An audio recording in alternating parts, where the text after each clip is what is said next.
लगता है Trump Putin से आर पार की जंग करने जा रहे हैं। ट्रंप ने ऐलान कर दिया है कि यूरोप के टॉप नेता अमेरिका पहुंच चुके हैं और अगले 48 घंटे के अंदर रूस पर बहुत बड़ा फैसला ले लिया जाएगा। इधर ज़ेलेंस्की ने रूस के हमलों के बाद ऐलान कर दिया है कि अब किसी भी कीमत पर पुतिन के साथ मीटिंग नहीं करूंगा। अब युद्ध से ही हार जीत का फैसला होगा। युद्ध पर अड़ गया यूक्रेन, रूस ने उड़ाए छितरे। 24 घंटे में 823 हवाई हमले। यूक्रेन अमेरिका यूक्रेन में फेल। यूक्रेन का सर्वनाश, अमेरिका भागा यूरोप।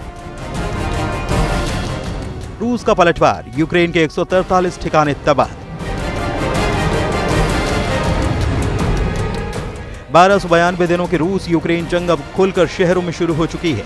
जब से यूक्रेनी सेना ने रूस के तेल डिपो और पाइपलाइन को धमाके से उड़ाया है, उसके बाद से पुतिन ने यूक्रेन के बड़े शहरों के वीवीआईपी इलाकों पर हमले शुरू करवा दिए हैं।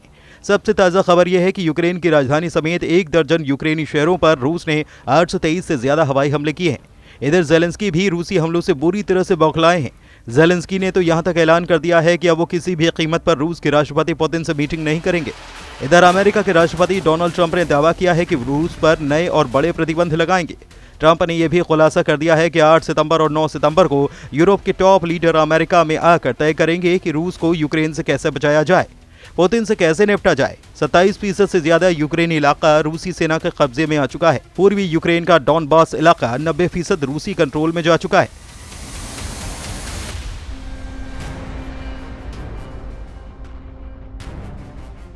लेकिन उसके बावजूद रूस के हमले कम होने के बजाय तेज होते जा रहे हैं।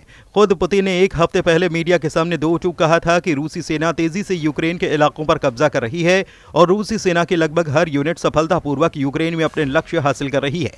इस बयान के बाद से अब तक रूस ने यूक्रेन पर 3000 से ज्यादा हवाई हमले किए, जिसमें क्रूज, बैलिस्टिक मिसाइल और बहुत बड़ी संख्या में ड्रोन हमले शामिल हैं। पिछले 24 घंटे में यूक्रेन की राजधानी कीव समेत कई शहरों पर रूस के इतने तीखे और प्रचंड हमले हुए हैं कि ज़ेलेंस्की भी खौफनाक तस्वीरें देखकर बौखला गए हैं। यूक्रेन की वायुसेना ने कहा है कि रूस ने हमले के दौरान 810 ड्रोन और 13 मिसाइलें दागी, जिससे कि ज़ापोराजिया, क्रीवी और ओडेशा शहरों के साथ साथ सूमी और चेर्निहिव क्षेत्रों समेत पूरे देश में नुकसान हुआ है। यूक्रेनी अधिकारियों के अनुसार कई और रूसी हमलों में ज़ापोराजिया क्षेत्र में 3, डोनेत्स्क में 2, खार्किव में 1 66 साल की महिला मारी गई है। रूसी रक्षा मंत्रालय के दावों के मुताबिक उनकी सेना ने 24 घंटे में 210 यूक्रेनी ड्रोन और 3 हवाई बम मार गिराए हैं।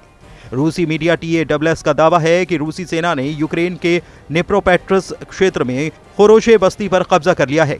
खुद यूक्रेन के राष्ट्रपति ज़ेलेंस्की ने सोशल मीडिया पर एक पोस्ट में लिखा है कि रूस ने सितंबर के पहले 5 दिनों में यूक्रेन पर 1300 से ज्यादा ड्रोन, लगभग 900 बम और अलग अलग तरह की लगभग 50 मिसाइलें दागी हैं। राष्ट्रपति ज़ेलेंस्की का दावा है कि रूस के हमले यूक्रेन के 14 इलाकों पर हुए हैं। ज़ेलेंस्की ने दावा किया है कि रूस युद्ध को लंबा खींचने की कोशिश कर रहा है और कूटनीति को एक तमाशा बनाने की भी कोशिश की जा रही है। रूस के रक्षा मंत्रालय ने यह भी दावा किया है कि उसने यूक्रेन के चेर्निहिव इलाके में भीषण मिसाइल हमला किया। रूसी सेना का दावा है कि उसने इस्कंदर मिसाइल हमले से यूक्रेनी सेना को भीषण नुकसान पहुंचाया है। रूसी सैनिकों ने यूक्रेन के दक्षिण पूर्वी दिप्रोपेवोत्स्क इलाके के नोवोसेल्विका गांव पर भी कब्जा कर लिया है। यूक्रेनी सैन्य कमांडर ने रूस के तेज होते हवाई हमलों को लेकर चिंता जताई है और पश्चिमा देशों से ज्यादा बेहतर एयर डिफेंस देने की मांग की है। रूस के खूनी हमलों से क्या अब यूक्रेन को यूरोप के 26 देश बचा पाएंगे? ये बहुत बड़ा सवाल है, क्योंकि राष्ट्रपति ज़ेलेंस्की ने 2 टूक कहा है कि अब पुतिन के साथ मीटिंग का कोई मतलब नहीं बनता। एक अमेरिकी मीडिया चैनल से बातचीत में यूक्रेनी राष्ट्रपति वोलोदिमिर ज़ेलेंस्की ने कहा है कि मैं एक आतंकी की राजधानी मॉस्को नहीं जा सकता, क्योंकि यूक्रेन पर हर दिन हमले हो रहे हैं। पुतिन कीव आ सकते हैं। हम आपको बता दें कि अलास्का बैठक के बाद से अमेरिकी राष्ट्रपति डोनाल्ड ट्रंप पुतिन और ज़ेलेंस्की के बीच आमने सामने बैठक कराने की कोशिश कर रहे हैं। हाल में पुतिन ने कहा था कि वो ज़ेलेंस्की से मिलने के लिए तैयार हैं, लेकिन ये बैठक मॉस्को में होनी चाहिए। इधर रूसी सरकार के प्रवक्ता दिमित्री पेस्कोव ने स्पष्ट किया है कि ज़ेलेंस्की को रूसी राजधानी मॉस्को में आत्मसमर्पण करने के लिए नहीं, बल्कि बातचीत करने के लिए आमंत्रित किया गया है। रूस के हमले और ज़ेलेंस्की की नाराजगी के बीच अमेरिकी राष्ट्रपति डोनाल्ड ट्रंप ने भी संकेत दिए हैं कि अमेरिका रूस पर नए प्रतिबंध लगाने जा रहा है। व्हाइट हाउस में जब उनसे पूछा गया कि क्या सीधे व्लादिमीर पुतिन को वे निशाना बनाएंगे, तो उन्होंने कहा कि हाँ, मैं तैयार हूँ। ट्रंप पहले भी रूस और उसके तेल खरीदारों पर कड़े प्रतिबंध लगाने की चेतावनी दे चुके हैं। अब माना जा रहा है कि प्रतिबंधों के दूसरे चरण में ऊर्जा और वित्तीय क्षेत्रों को टारगेट किया जा सकता है। रूस का यह हमला न सिर्फ यूक्रेन बल्कि पूरी दुनिया के लिए चिंता का विषय है। यूरोपीय संघ और नाटो देशों ने रूसी हमले की निंदा की है। कई देशों का कहना है कि रूस की बढ़ती आक्रामकता अंतर्राष्ट्रीय शांति के लिए खतरा है। इधर खबर है कि यूरोपीय देशों के प्रमुख राष्ट्रपति ट्रंप के साथ मीटिंग के लिए अमेरिका पहुंचने लगे हैं। ट्रंप ने खुद मीडिया को बताया है कि यूरोप के कई राष्ट्र प्रमुख अमेरिका पहुंचने लगे हैं, लेकिन उन्होंने किसी भी यूरोपीय देश के प्रमुख का नाम नहीं बताया। इधर नेटो के 32 देश भी अब रूस के खिलाफ बड़े युद्ध को लेकर हिम्मत जुटाते साफ नजर आ रहे हैं। इस वक्त फ्रांस, ब्रिटेन और जर्मनी ने रूस के खिलाफ खुलकर मोर्चा खोल दिया है। यूक्रेन के बहाने ये यूरोपीय देश किसी जंग को शुरुआत करने की वकालत कर रहे हैं, जिसे देखकर हैरानी होती है कि क्या वाकई में यूरोप रूस के खिलाफ सीधी जंग कर सकता है। जरा जर्मनी के ऑपरेशन डॉयचलैंड को जान लीजिए, जिसे रूस के खिलाफ युद्ध की शुरुआत माना भी जा रहा है।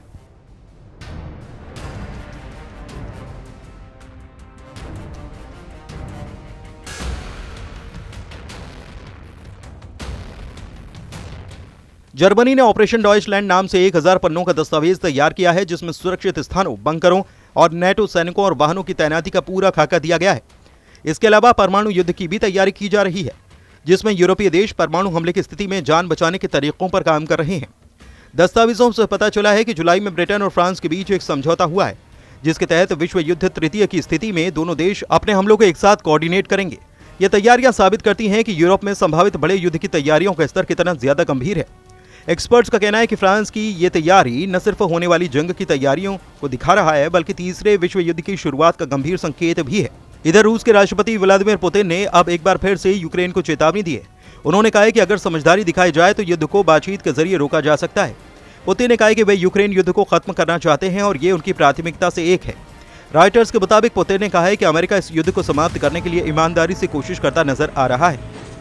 अगर समझदारी के साथ काम किया जाए तो युद्ध रोका जा सकता है, यही मेरा अनुमान है। खासकर जब हम ट्रंप प्रशासन का रुख देखते हैं तो लगता है कि वो वास्तव में समाधान चाहते हैं। अगर नहीं तो हमें अपने सभी उद्देश्यों को हथियारों की ताकत से पूरा करना होगा। इधर रूस ने यूक्रेन के पूरे डॉनबॉस के 90% इलाके पर कब्जे का दावा किया है।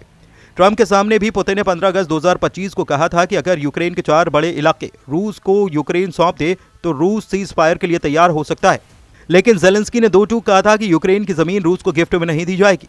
यूक्रेनी सेना भी चुन चुनकर रूस की तेल रिफाइनरी में भयंकर हमले कर रही है। तेल रिफाइनरियों से उठता हुआ धुआं साफ है कि यूक्रेन, अमेरिका और नेटो चाहते हैं कि अगर रूस के तेल रिफाइनरियों को तबाह कर दिया जाए तो रूस लाखों बैरल तेल रूस निर्यात नहीं कर पाएगा और जंग रोकने के लिए मजबूर हो जाएगा। रूस पर यूक्रेन के ताज़ा हमलों से साफ पता चलता है कि यूक्रेन लंबी जंग के लिए खुद को तैयार कर रहा है।